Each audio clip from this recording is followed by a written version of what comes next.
That was the perfect place to hit record because I got that weird noise you just made. Ladies and gentlemen, joining me on the line. Usually at this time every week we talk to Mike Reyes from Cinema Blend, but apparently he's on vacation this week. So we're going back to my old buddy Moose. We used to do mornings together and stuff. Hey, buddy. Hey, buddy. I love that I'm your movie backup. Well, it gives me a reason to have you on. You could have me on and talk cooking recipes. Or you don't cook. Lawn mowing techniques. You can't lawn mow. But wouldn't that be entertaining, though, if we had a cooking segment with somebody who doesn't know anything about cooking? I mean, come on here. You work with me. Hey, how fired up were you for Beetlejuice? I was excited for it. You know, whenever I hear like a legendary film gets a sequel 20, 30 years after the fact, I kind of roll my eyes. But you got all the original people coming back for the most part. And the trailer looks good. I haven't seen it yet. It looks good. I've heard good things. Have you seen it? I've seen parts of it on TikTok, believe it or not. Oh, sure. There's people that they like live stream the movie. And they'll be like, hey, if you give me hearts, I'll keep the movie going. And it's like, okay. So I sat there and watched a good chunk of Beetlejuice the other night. I found out that there's certain things you can look for on YouTube. Yeah. Oh, like let's say you want to watch Beetlejuice on YouTube. You search something like red plastic ball, or something like that. And that's like the key word to get you to somebody bootlegging. So don't do that. That's illegal, of course. And the reason I bring it up, one of my favorite Halloweens was the one where we went out and you were dressed as Beetlejuice. Like not just like half-ass Beetlejuice, like hardcore Beetlejuice. I was like, that's one of the more proud costumes. I'm more proud of that costume than anything I've done in my 40 years of existence, to be honest with you. It was really good. That costume was such a fun Halloween. I still have that black and white flannel shirt that I wore as Beetlejuice for that Halloween. It still fits. Nice. I like it. Your Jody went as Smurfette, if I remember, because she went hardcore on the makeup. Oh, yeah. And then getting the blue out of my underwear was such a and then I would as the Dark Knight version of Batman and All Night. Where is he? Oh, it was so funny. Like, the more drunk I got, the funnier you were. That pretty much. I mean, it was funny. It was funny off the bat because I think at some point, like, it like crinkled in a weird spot, and it just made it more funny. Yeah. Anyways, ladies and gentlemen, as I said, Moose is joining me this week. We're going to talk about the world of movies and some entertainment and whatnot, and just have some good old American fun. Yay, America. Yeah. Anyways, starting out, there's a bleep button. It's crazy. Movies coming out this week. We are past Labor Day, so blockbusters are kind of a thing of last summer. We're just getting, I don't want to say the scraps, but movies are coming out, but I'm not going to say anybody's beating down the door to see any of these, right? No, yeah, because I think, and your buddy Mike would probably be able to verify this or debunk it. I think this is the time of year where studios dump the crap, because it's not a big time Christmas holiday coming up. There's not a big summer weekend where a whole crap ton of people go to the theater. This is the time when studios are like, ooh, yeah, this is not good. Let's put it out in late August, September. Yeah, they're willing to put it out, just not roll the dice on it to be a big moneymaker, I guess is the best way to say it. Right. So one of those movies is we're getting another Transformers movie, another animated Transformers movie. Transformers 1, but it actually has a really cool, if you look into the cast, like there's some big names in here. Pretty decent cast. You got Chris Hemsworth as the soon-to-be Optimus Prime, Brian Tyree Henry as Megatron, Scarlett Johansson, John Hamm, Steve Buscemi stood out. Like, as for somebody to voice Starscream, we all know how Starscream sounds, type of thing. Yeah. I could totally hear Steve Buscemi doing the Starscream voice. Lawrence Fishburne's in there, John Hamm. So there's big names in here, but it's going to try and be epic and be this big. I think they want to make it into a trilogy from what I've read. I don't know, man. Back to the cast real quick. I just found out the guy playing Soundwave is a dude named John Bailey. Yeah. And he's the guy who beat me out for the voice of the Honest Trailers. No, really? On YouTube. Yeah, I was like one of the final two for that gig, and I lost to John Bailey. Oh, that's crazy. I didn't know that. Oh, so wow. he can go to hell. I hope this movie tanks. No, I think this is going to be one of those ones. I think we were talking about it a few weeks ago. Me and I forget who it was. It was actually a guy that worked at a movie theater, and it was the whole idea of when you take a very simple idea where Transformers was the comic book, it was the kids' TV show, or like a He-Man or a G.I. Joe, where you start to try and create that world after it's already out. It's hard to go back and build that world and do it in a way that makes sense. Well, this movie, I think, is backstory, right? It's like how Optimus Prime and Megatron went from friends, buddies, to mortal enemies. Yeah. I mean, he's going to be Orion Pax in it. Yeah. Which a lot of people don't know that's what Optimus Prime started out as. I'm a super nerd. I was going to say, wow, you were nerding out. So D16 is Megatron and all that? That I did not know. I'm not going to lie. I saw them like, D16, what the hell? But it makes sense. But I mean, I think this is going to be one of those things. It's if you're a Transformers fan, you'll probably dig it. Prequels are always kind of interesting to begin with on whether or not they're good or not. Like, I want to like this, but I've got some trepidation about it. I do too, solely for the fact that it's being released this time of the year, which is, like we just said, is not a good sign. Yeah. And I'm also kind of like, as a voice actor myself, I get why they do it, but it still bothers me when they hire A-list, B-list actors to voice these things, because like Chris Hemsworth, he doesn't need that money. He's good. You don't need him for Optimus Prime. Go hire Bob Skowalski. But I get it. Nobody's going to go to the movie if the cast is Bob Skowalski, Stan Minkleton, and, Florence Fartfish. Florence Fartfish, everybody.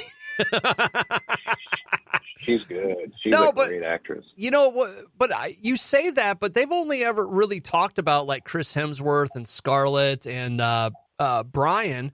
Like, I didn't know until today when I looked up the cast that Steve Buscemi and Lawrence Fishburne and John Hamm were all part of this too. Like, they haven't capitalized on that in the marketing. Well, they must have a huge budget for this. Or, you know what, maybe hopefully it's one of those surprise hits that it's like, wow, that was the best Transformers movie ever. Do you remember we interviewed Brian Tyree Henry?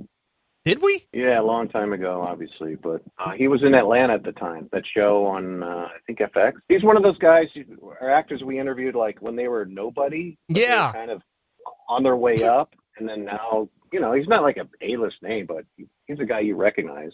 What the hell was that show? It was Atlanta, right? Yeah, it was Atlanta with Glover. John? No, not John Glover. Donald. Donald Glover. Yeah. Oh, that's crazy. Anyway, yeah, I'm with you. Transformers 1, at first I was like, but then I was like, okay, the backstory. All right, that might be interesting. I'll watch this when it's on Peacock in 3 months, Yeah. No, that's exactly where I'm at with some of this stuff. It's like, yeah, I'll watch it as soon as it comes to my TV. I do think it's interesting, and I don't know how true this is because I saw it on Wikipedia, but they said if it is kind of a trilogy that there's a sound, it sounds like it will be... they will slowly transition Chris Hemsworth to a more Peter Cullen style voice. Oh, really? Yeah. Yeah, I guess you could kind of teach him how to do that.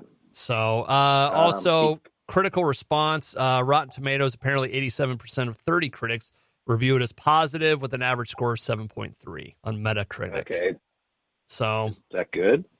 I guess it makes it a C. Okay. So, we'll see. Like we said, we'll see. We'll see on Peacock. It's on Peacock. All right, we'll check it out. There you go. Moose from Married with Channels and the voice acting world joining me to talk about movies this week. Yes.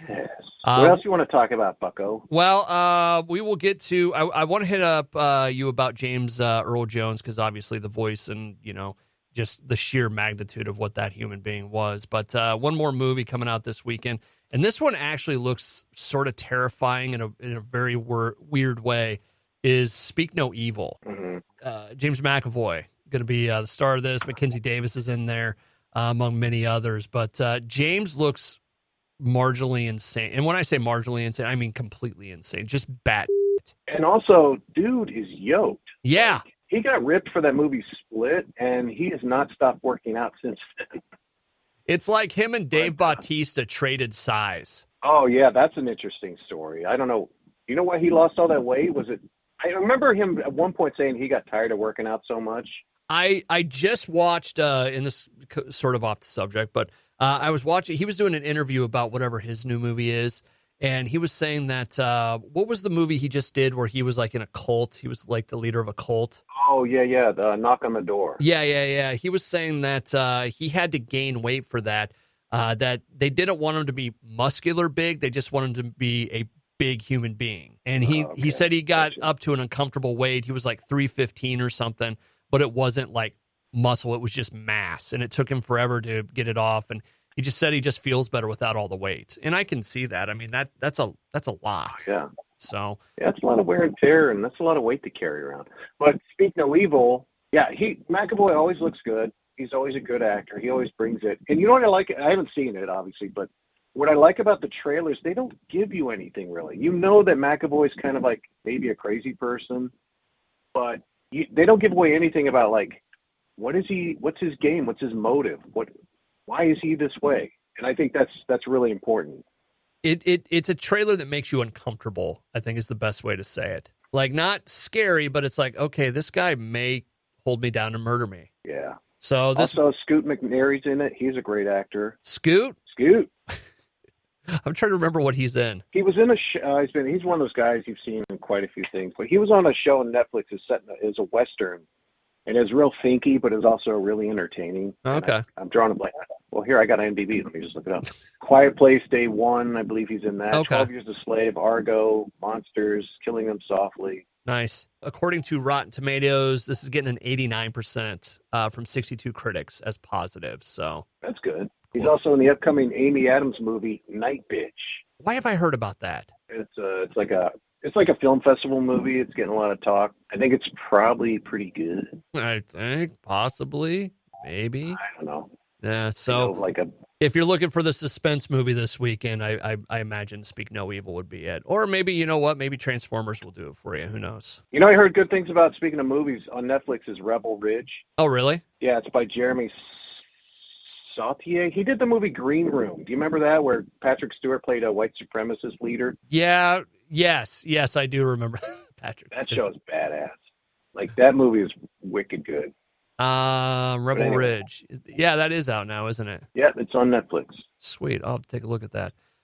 Moose from Married with Channel's on the line with me, my former morning show partner, joining me to talk about movies in the world of entertainment as Mike is on vacation. What? And life partner. Yes. I go nowhere without you. That's a complete lie. we go to places, and B-sox got that pinky around my belt loop. There you go. You know what, though? I don't have a problem doing it because it's fun to get people's look. We did a couple of moments like that in public. I always loved the one lady looking at us at the building when we'd like hug and kiss each other on the cheek when we'd leave. Over the world of kind of movie news and all that, of course, the big news this week is the passing of one James Earl Jones that came out on, Monday at the age of 93.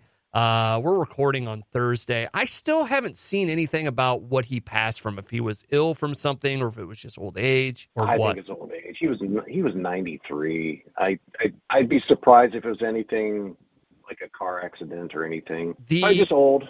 Yeah, this isn't, and when I say interesting, I don't mean interesting in the way people think, but not just a great actor, but I mean, he's known for the voice. You as a voice actor, what did this guy mean to you? Oh my God. Like, I remember the first time I heard his voice, obviously Star Wars, but the first time I heard him you remember he was the voice of CNN for a long time? Yeah. And I remember when I was like 14 and my dad had on CNN, it was that part where he goes, "This is CNN." You're like, holy crap, Darth Vader's on CNN. And it was like, his voice was distinctive. Like, there's a lot of guys who have that baritone, but he had a very like rhythmic, kind of warm, smooth, deep voice that was, unmistakable. And not only with his voice, but when you saw James Earl Jones in a movie or whatever it was, there was no denying that's James Earl Jones. You know how there's some actors that you get him mixed up with another actor. Yeah. Like Bill Pullman comes to mind, and Jeff Daniels. Like, sometimes people confuse those two, but there was no mistaking when you saw James Earl Jones. Oh, that's frickin' James Earl Jones, yeah. No doubt. And the man's a great actor. Like, Field of Dreams. I mean, that was probably one of his best roles, if I had my say on it. The scene where him and Kevin Costner are going through the baseball field and Kevin's asking him what he wants, and he goes into big monologue, and Then he goes, no, what do you want? And they're in front of the concession stand. Oh, dog and a beer. I don't know why I enjoy that scene so much, but I do. Yeah. It's just, it was. He's a guy, we talked about it this week, and he's a guy that when he spoke, he wasn't speaking to you, he was speaking to your soul. Yeah. I know that sounds weird, but it's just the way I think of him. No, he was a force, man. He was like one of those like 1 in a million type of talents. I mean, he was an actor, he was a great actor. He was a philanthropist. I think he was, active in civil rights causes, and obviously, the voice. But there won't be another James Earl Jones for a while, I think. Trying to like wax too poetic here, but I genuinely feel like he was one of the unique ones out there. No, he totally was. I mean, there's a reason why he did. Didn't he do the thing with Disney where he will always be the voice of Darth Vader because he recorded the like phonetic alphabet or whatever? I think I did. That was fairly recent, right? Like they got enough of him to do AI. Yeah, where him and somebody else. It's one of the people from Mandalorian, Bo-Katan, I think, like have done and what's her name from Star Trek that does the computer? I can't think of her name, of course, off the top of my head, but if I remember right, I think that's true that he'll always be the voice of Darth Vader. So very cool stuff. And I'm guessing that only pertains to movies though, because I know in video games there's been other actors too. Yeah, according to this, I was headed up on Wikipedia, so take it for what it's worth. But they're reporting that he died of type 2 diabetes. And I think I recall him having that at some point. So, a quick Star Wars fact: did you know that like all the main actors got back-end deals on Star Wars except Alec Guinness, who just wanted his upfront money? Like, this is going to tank, just pay me. Yeah. And, he wanted nothing to do with Star Wars. He thought it was lame, if I remember right. Oh, yeah. Well, if you think about it, at that point in his career, Alec Guinness was big in the 60s, but late 70s, early 80s, not so much. So there probably weren't a lot of offers coming his way. And he's just like, wow, okay, here's something that's kind of stupid, but they're going to pay me $100,000. Okay. Did you ever see did you ever watch Big Bang Theory much? No, never cared for that. There's an episode where James Earl Jones is on it, and he meets Sheldon. Oh. And they had a very, very fun back and forth where Sheldon's like starstruck and just nodding at him. And he's like, I was in other movies, right? Sheldon nods. He goes, but you don't care about those movies, do you? He nods no. And then he goes, you know what, though? I like Star Wars, too. And he turns into this big super fan. And then they go and they prank Carrie Fisher, who apparently until that moment when they were on Big Bang Theory had never met in real life. Oh, yeah. That makes sense. Because he was always just the voice of it. There was a different actor for Darth Vader.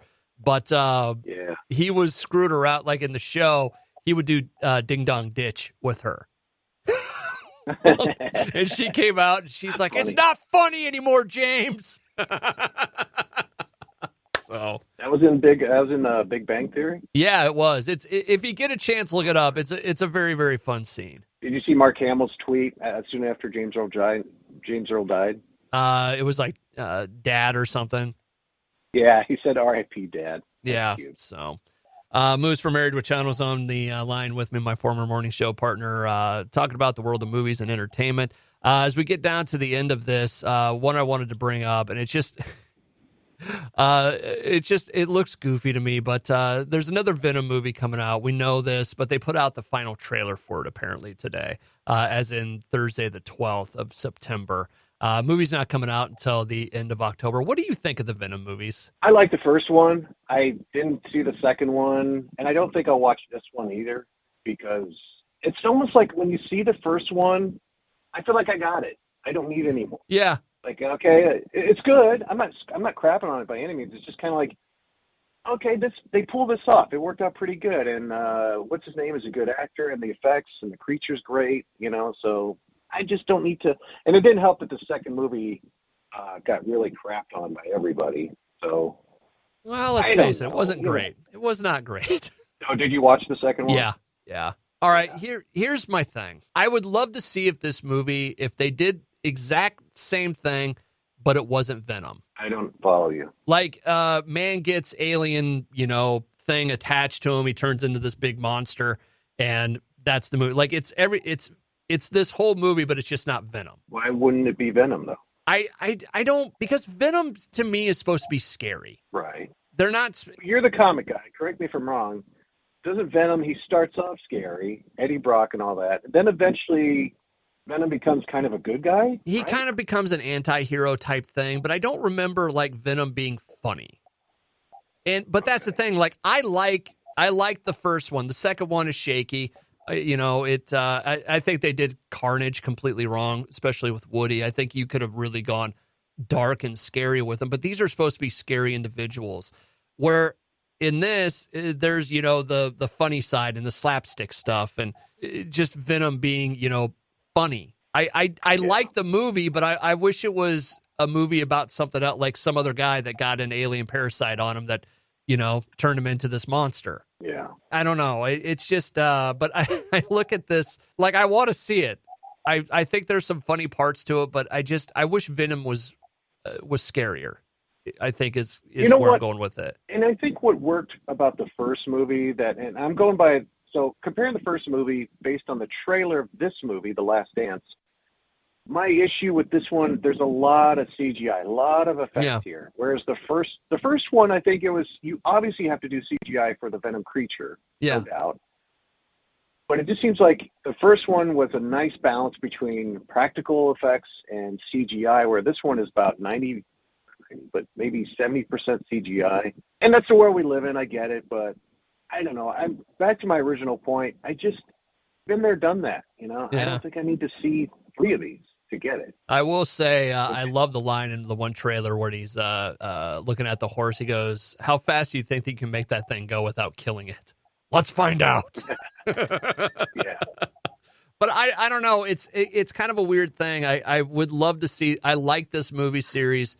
I just wish it wasn't Venom. What's it rated? It looks like it's PG-13. Is that? Venom 3B. Last Dance would be push the boundary, but allowed to be a PG-13. So they're doing PG-13. Maybe that's it. I think maybe if it was an R-rated movie, because Carnage, he's legitimately a serial killer. It's supposed to be scary. It's supposed to be somebody that can go toe-to-toe with Spider-Man and possibly win. And you know what? Maybe this kind of goes the route of, like Gotham, where it's a Batman show with no Batman. Venom is kind of it's a movie about, it's a Spider-Man movie, but there's no Spider-Man in it. I would like to see a Spider-Man movie with Venom that's not crappy like Spider-Man 3. You know what I mean? Yes. No, absolutely. I'd rather see that than this, I like how they made Venom big, because Venom was legit big. Huge. I hated it was Topher Grayson, wasn't it? That was Venom. Like, it was like, man, Eddie Brock is supposed to be a muscle-bound son of a bitch, and you're scrawny. You're like Peter Parker's weird twin. I do like the way, though, that Tom Hardy plays Eddie Brock, where he's kind of like a reluctant passenger, kind of like, I don't know if we should do this, that sort of. Whereas Eddie Brock in the comics is like, I'm a big piece of crap who punches people. I'm gonna kill you, and then he really does kill you over a cup of coffee and a cigarette. I would say I'll wait till it comes out on Peacock or whatever Sony distributes on streaming, but I won't watch it. It's just not going to happen. So, all right. I think that kind of wraps up the majority of what we're going to talk about this week. I did bring up, you haven't watched, you've only watched one season of Only Murders? I've watched all the seasons up through most of the Paul Rudd one, which is that 2 or 3? That's 3. Okay, yeah. So we got like 2 more episodes of 3. And I like Only Murders in the Building. I liked it more the first 1 or 2 seasons. Yeah. It's just kind of, now it's like a thing to see, like, oh, what kind of guest stars can we get now? And it's kind of, that gets a little annoying for me. I won't tell you what's going on, because it's out there already that who's in this season as guest stars, but Eugene Levy and Zach Galifianakis are freaking hilarious in this, and so is Eva Longoria. But I won't tell you why they're in it, but it's hilarious. I don't want to spoil it. Yeah, you got them. You got Melissa McCarthy, and there's probably a couple other people who are guest stars. Is Melissa McCarthy in this one? I thought I'm pretty sure. But you're a fan? I love the show. I think I I love how Selena Gomez fits in with Steve Martin and Martin Short. Like when I first started watching this, you thought that those two can work well together. They have a similar style, they have pacing figured out and all this. So it was always like, how is Selena Gomez, who you didn't really think of as a great actress at the time, going to fit in with this? And she is just so good. I disagree. I think she has her moments, but overall, Selena Gomez is not that great of an actress. Really? Yeah. Again, she has her moments. I'm not saying she's horrible. I can think of at least 3 other actresses or actors that are way more horrible, but it's probably kind of maybe because I'm biased because like I'm a big Steve Martin, Martin Short fan, and those guys, like you said, work well together. They tour together. They have a comedy show that they do. It's on Netflix, I believe, but she's fine, but she's not great. You know what? You don't have Apple TV Plus. No, right? I do not. You need to check out Slow Horses with Gary Oldman. Okay. And I don't know how you can without it. Maybe you do a trial or something, but that show is so great. He plays like this slovenly piece of crap head of it's like where secret agents go when they screw up big time. And he's in charge of them, and he's like farting all the time and saying, unfiltered crap to people. And I think you definitely like Slow Horses. Okay. I'll take a look at that. Real quick. Have you ever seen Selena Gomez's boyfriend? No. You want to talk about do you want to talk about a dude that outkicked his coverage? Look up Benny Blanco real quick. Okay. Oh, yeah, he looks like a wolf man who hasn't fully changed. He looks like the guy that was in the friend zone that won. Yeah, right? I'm almost kind of happy for him. I mean, I am, obviously. Anybody finding love? Yeah, go for it. But I would. Is he a singer? Or he looks like somebody who's like a sound engineer at a studio. Yeah, he's a music producer or something. I nailed it. But, we were sitting there the other night, and we were watching the show, Steph and I, and I go, boy, she's a billionaire now. I saw that. That surprised me. And I go, you know what? I think she just made the list. And she kind of looked at me. I go, the list that I'd dump your ass for. And then she goes, well, I go, is she dating anybody? She goes, yeah. She said, she's got a boyfriend. So I looked at him. I'm like, she's dating this guy? What? Love is a crazy thing. You know what? I look at this dude and I think, you know what? I got a chance here. Yeah, you should write her a letter. Send her a jar of blood. Send her some of your blood. Well, what if she was into that? She dumped that guy, and now I got Selena Gomez breathing down my throat. She's like, you've cracked the code, B-sox. Oh, God. Was it you I was talking with one day about, multiverse stuff, like living in a universe where Scarlett Johansson is, like, really in love with me? Oh, yeah, that would never exist. Like, I think it was because I made the jokes like she's calling the morning show. It's like, honey, I got to work right now. I can't talk. Get back to making Avengers. I know. And then you hang up the phone, you just roll your eyes and go, God, would she leave me alone? But now I think that about Selena. Now I kind of want Selena to be that for me. Just texting all the time. Yeah. Oh, God. Good times. Good times. Moose from Married with Channels and my... What? No, we don't do that here. No, we don't do that here. Sorry. You need to talk about more music stuff. Yeah, I know, right? I need to. What do you got coming up? I want you to listen. This isn't a morning show. All right. What do I got coming up? Well, yeah. We're recording some new episodes of Married with Channels this weekend. Look for publishing on that to be early next week. And I'm going to put out a video on my YouTube. I did a voiceover session where they had me put marshmallows in my mouth while recording, and that came out kind of interesting. So we did that on the air. Okay. Well, I did it in a voice session for a casino. No, don't you remember we did that thing? Amy was on it. Where oh yeah. It was it was Peeps. It was Peeps. Yes. I do remember that. Yeah. What's I totally forgot about that. Why would they have you put marshmallows in your mouth? So the gist of it is like the script says, we're giving away so many prizes. I'm going to put a marshmallow in my mouth for every prize we're giving away, and then by the end of it, I put like 4 or 5 in my mouth, and you just can barely understand me. Like, so,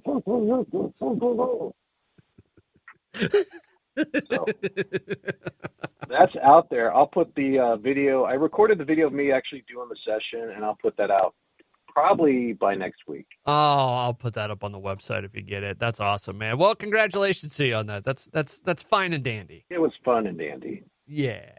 All right. Well, we'll let you get going, man. Yeah. Hey, thanks so much for coming on with me today. You're welcome. Thanks for calling me off the bench, Coach. Hey, look at that. You can still radio. You can still got that radio muscle in you. Yay. Radio. I don't know how you do it, brother.